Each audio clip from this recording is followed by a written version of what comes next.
Hey, sister friends, it's Sister Tisha here. Thank you for joining me today on this super Saturday where we're still going through our summer side hustle series. And we're talking about walking you through the course, Side Hustle Profits, giving you the step-by-step blueprint to starting a profitable side hustle. And for those of you who don't know who I am, my name is Tisha D. Colston. I help Christian women get rid of the money blocks and the habits that keep them from living the life they really want to live. And in our Smart Money Sisters group, we're dedicated to helping you make, manage, and multiply money. So thank you for joining me today. Last time we talked about, what did we talk about last time? We talked about marketing. So we talked about implementing a solid marketing strategy. So we talked about the word of mouth marketing. We talk about door-to-door marketing, and we talked about social media marketing. And today we're going to talk about setting realistic goals and timelines with your side hustle. So at this point, your side hustle is exactly what we've been calling it, a side hustle, meaning that you most likely, because some maybe not, but most likely, you're working it on the side, meaning it's not your full-time job, it's not your day job. You're working on your hustle on the days when you don't have regular work, or even before or after you go to work.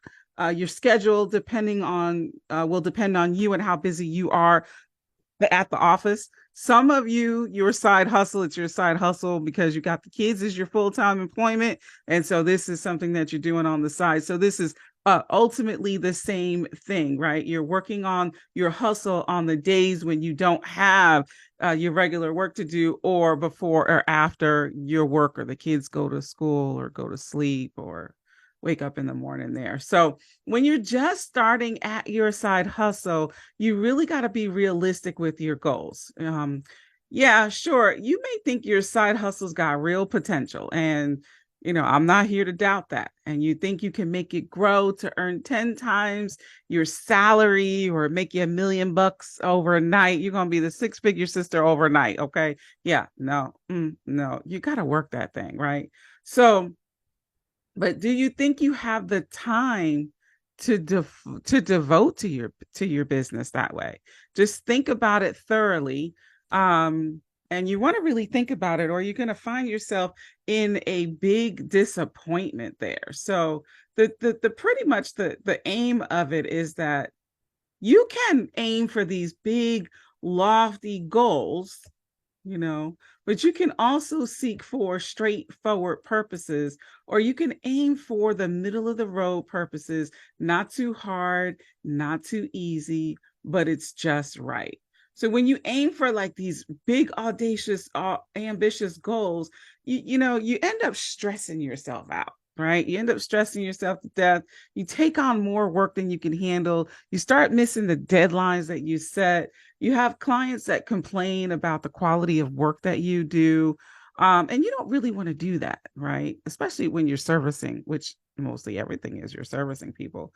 When you pressure yourself to achieve something you cannot physically do, then you're killing yourself and you're killing your dreams. So at the opposite end of the spectrum, if you aim for goals that are way too easy, then you may end up procrastinating because you think, I can do that project in one day, da da da da da. I go play on my computer. So you end up not doing anything and wasting a lot of time in the process. So the right goals would be something that you set. Let's see here. So the right goal, sorry, is something that my computer's doing some glitchy thing. One moment here.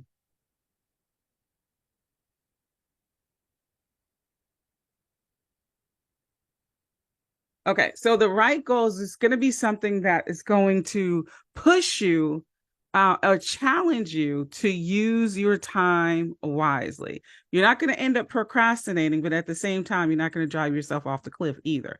This way, you're highly productive and you ultimately bring yourself closer to your goals. So, setting gold timelines. So there are three different timelines for goals when it comes to your side hustles. You can set your short term, long term, or life goals.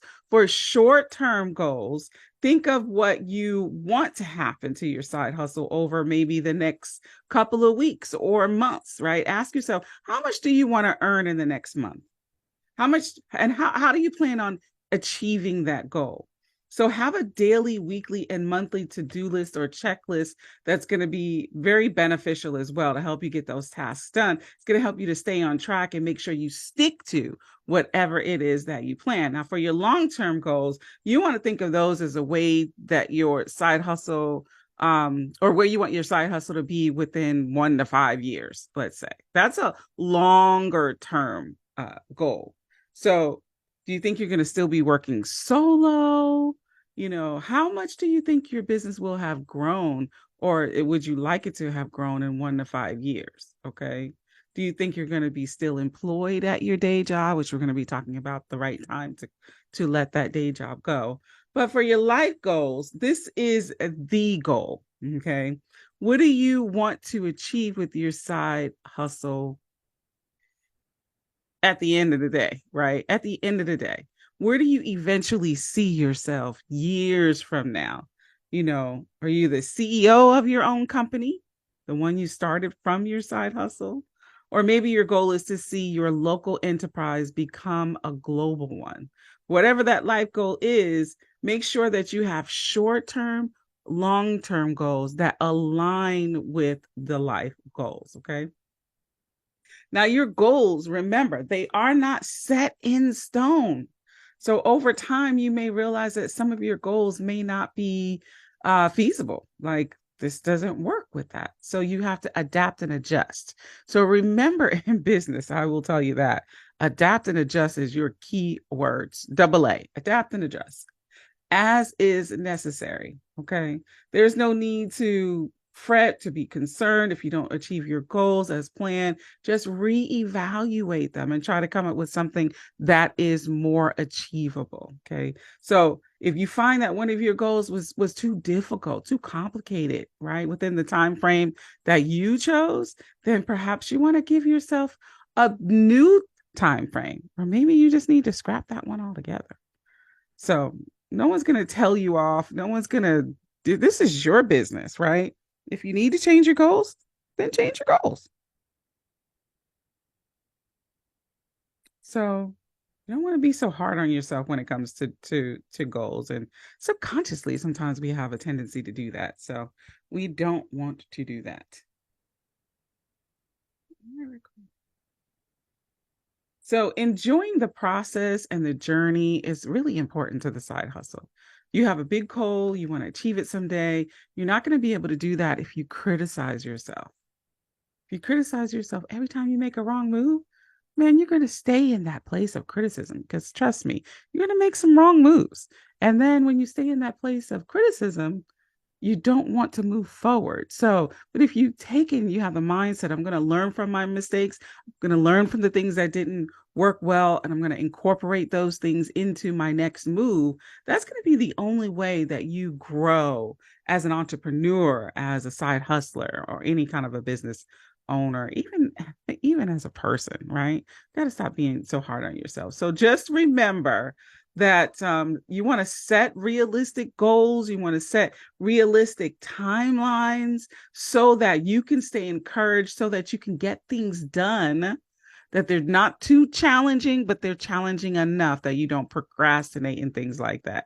Okay. Then you don't want to be super hard on yourself when you don't achieve them. Let me give you an example. I set a goal. I'm on this new thing with Amazon. And so I set a goal to do these videos. I set a goal to do 200 videos. I didn't know I was new. The videos only take a certain amount of time to complete. And so I thought, okay, my goal is going to be 200 for the month. Now, I didn't realize that that was going to be a big, audacious goal until I started doing it. And then I realized that goal was too way too big. Okay. And I don't have a day job. So It was just too much. I've got a lot of other things going on my plate, and I don't have kids either, and I still couldn't do that. But there's one young lady, she was able to get 200 done in the month. Well, everyone has their own individual, things that they can complete, their time management and things like that. You got to work with what's worked for you. And the Bible talks about, comparing themselves among themselves and measuring themselves by themselves. They were not wise. It is just not wise to do that. Don't set yourself up for failure by comparing yourself to other people. Set your goals according to your side hustle and according to your goal tolerant level. That's what I want to say about that. All right. So again, I'll see you guys next week for the side hustle series. We're going to be on lesson 8. We've only got a couple more to go, but we're going to be on lesson 8, which is talking about keeping your side hustle separate from your day job. Until we meet again, you guys be blessed, be fruitful, and multiply.